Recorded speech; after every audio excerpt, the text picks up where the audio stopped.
So here's a question. Do we need emotional attachment and identification with one another to be kind to one another? Is this the kind of thing that's necessary? I think we'll have some interesting discussion about this coming right up in the video. So I'm Doug Smith. I'm study director at the Secular Buddhist Association. That's secularbuddhism.org. If you're new to the channel and interested in living a wiser and a kinder and a less stress-filled life, consider subscribing to the channel. And one of the interesting, or most interesting and sort of, I would almost say controversial or at least difficult kind of aspects to get our minds around is this question about whether emotional attachment and emotional identification with parts of the world, with people, are necessary for us to be kind, to be compassionate towards those people or those beings, other beings in the world. Because this kind of emotional attachment is often considered necessary. It would almost be common sense to say that we wouldn't care about other people if we didn't have emotional attachment to them of this kind. I discussed non-attachment in a prior video, which I'll put up here on the screen, because I'm talking about that kind of thing, where we sort of want them to be a certain way. We don't want them to be another way. We feel identified with them as who we are, or as one of us, as our people, or something like that.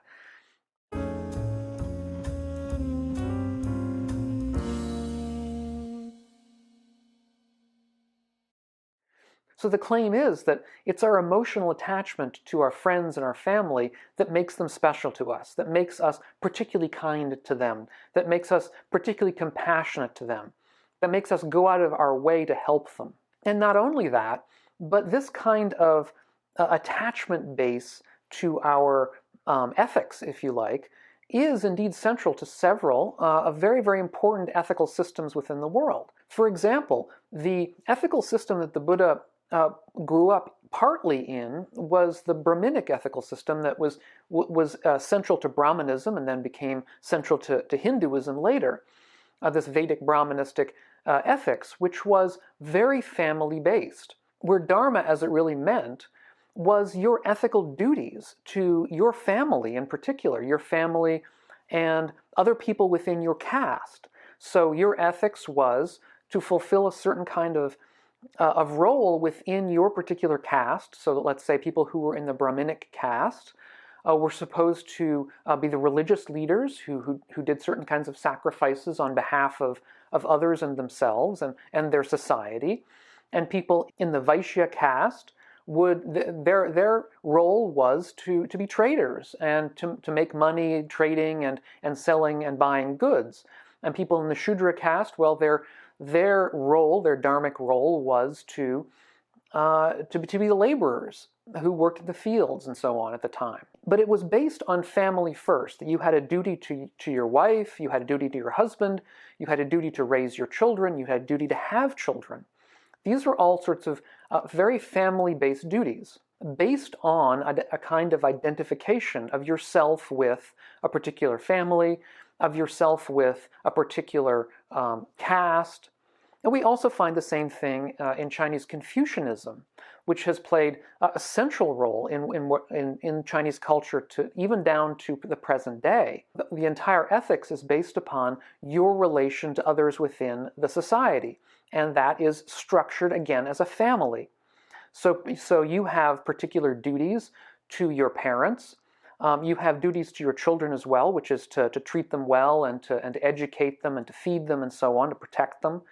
And they have a duty to you, which is to follow your orders, to do what you tell them to do.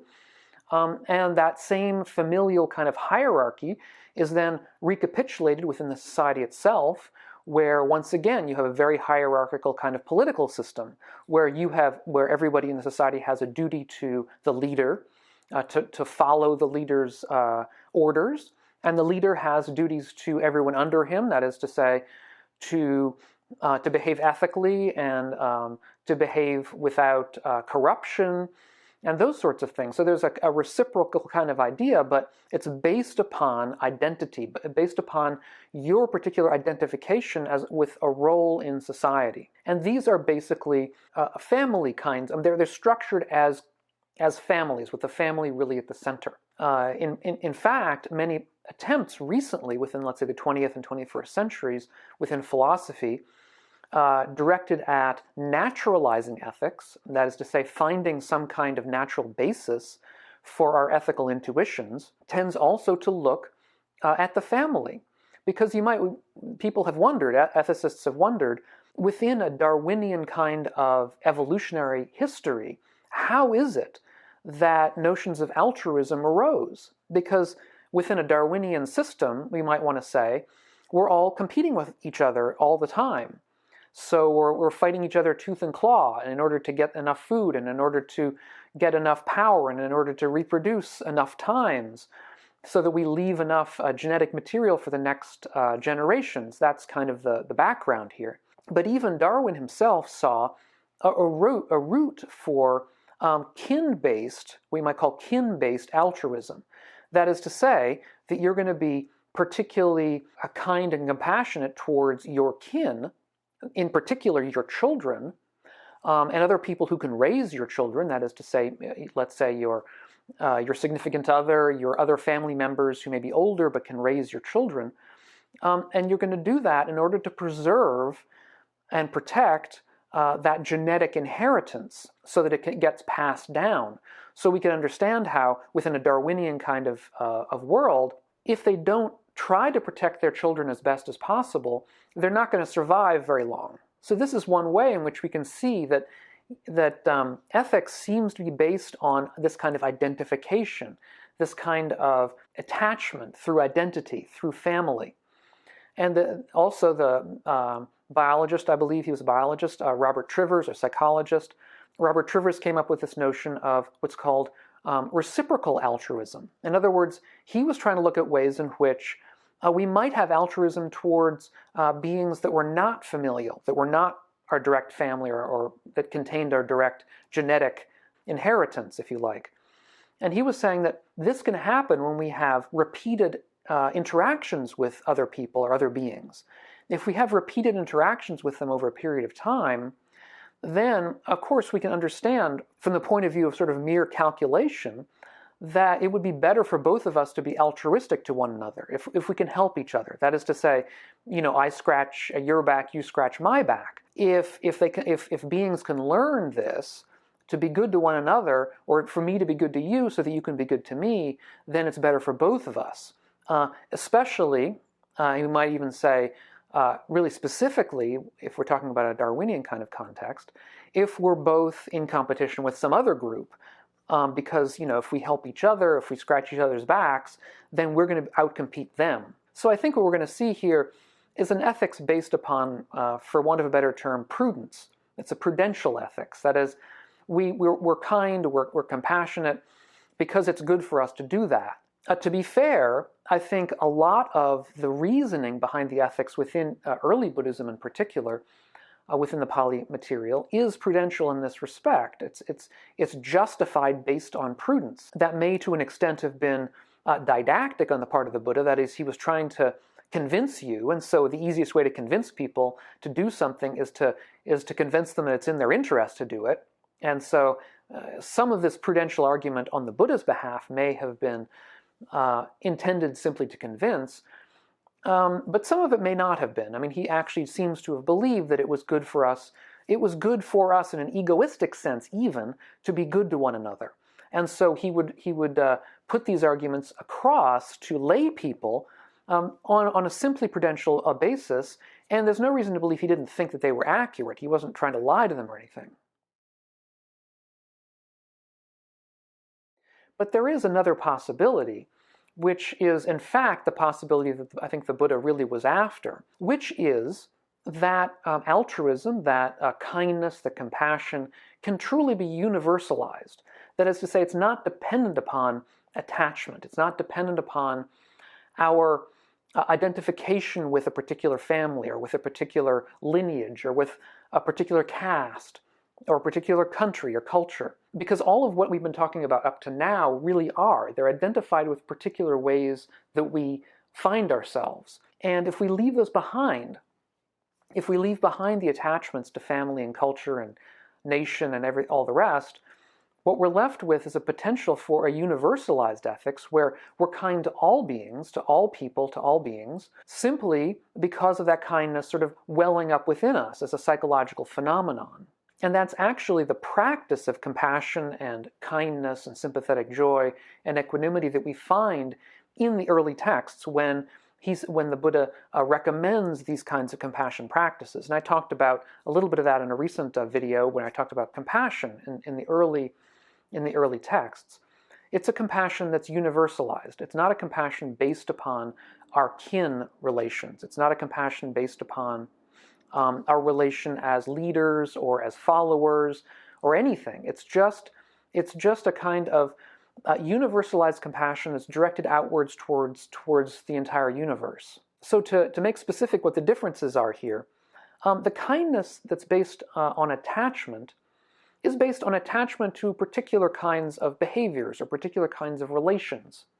And if those behaviors or relations change, or if they're discovered not to be correct, then the compassion can change.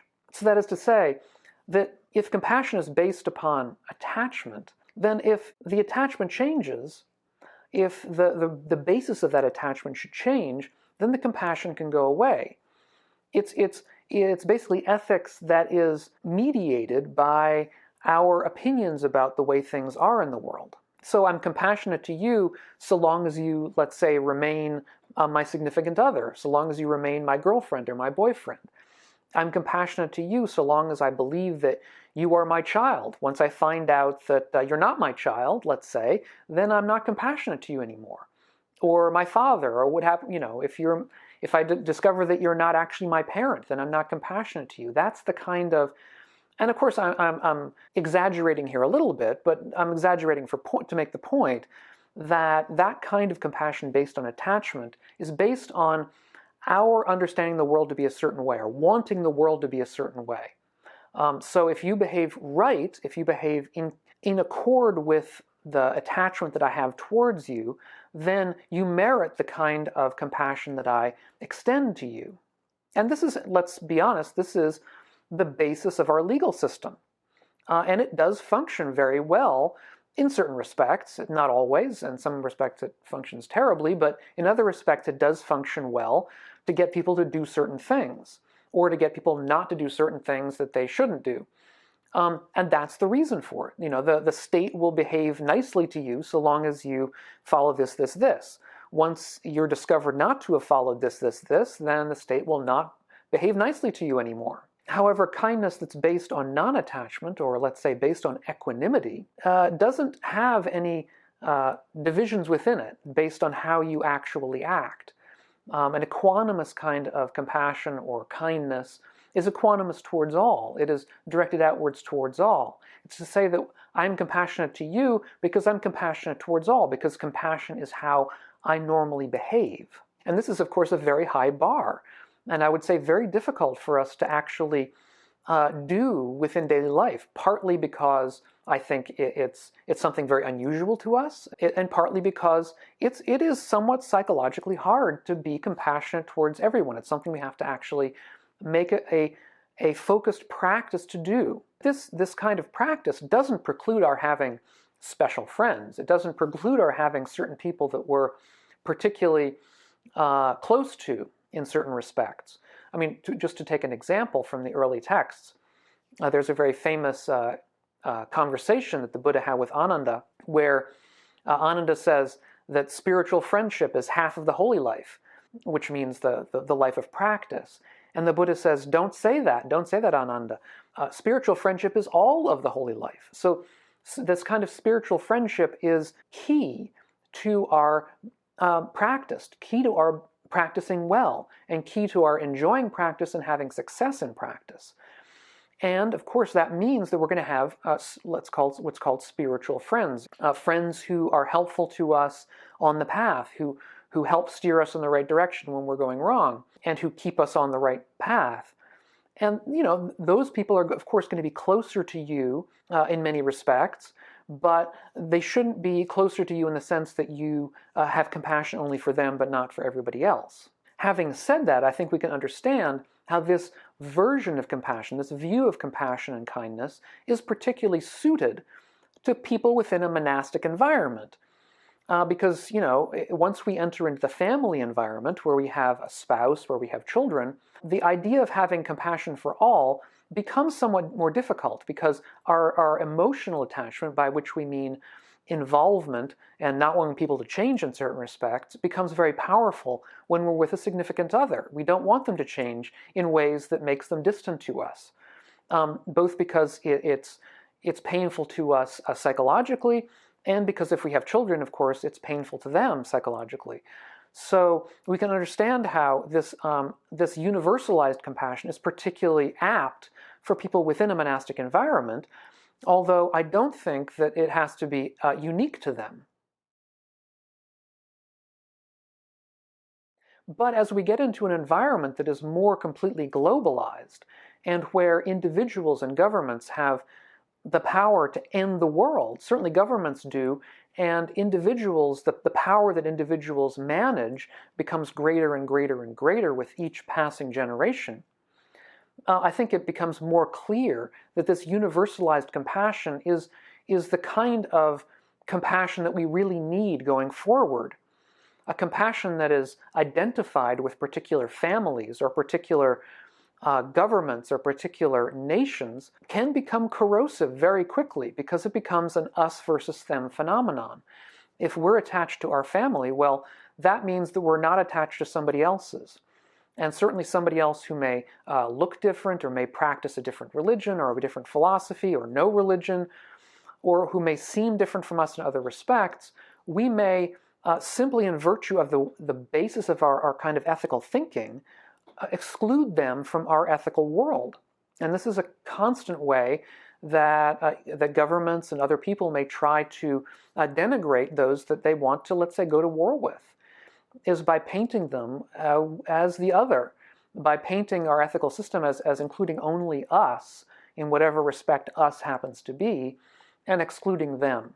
And this is why, although this universalized compassion and kindness may seem a difficult road to go down, I think it is one that is absolutely essential if we're going to survive as a species and as a world into the next centuries. I'd be interested in your thoughts about this, about what you feel about this kind of universalized compassion, whether you feel that it's useful or the sort of thing that you could achieve or at least practice towards achieving. And if you're interested in further discussions about these, check out my Patreon page, which I've linked down below. I hope this has been useful to you. I always thank you so much for your viewership, for your engagement with the channel, with your wonderful, kind questions and comments. And we'll try to catch you on the next one of these videos. So thanks so much for being here, and all of you be well.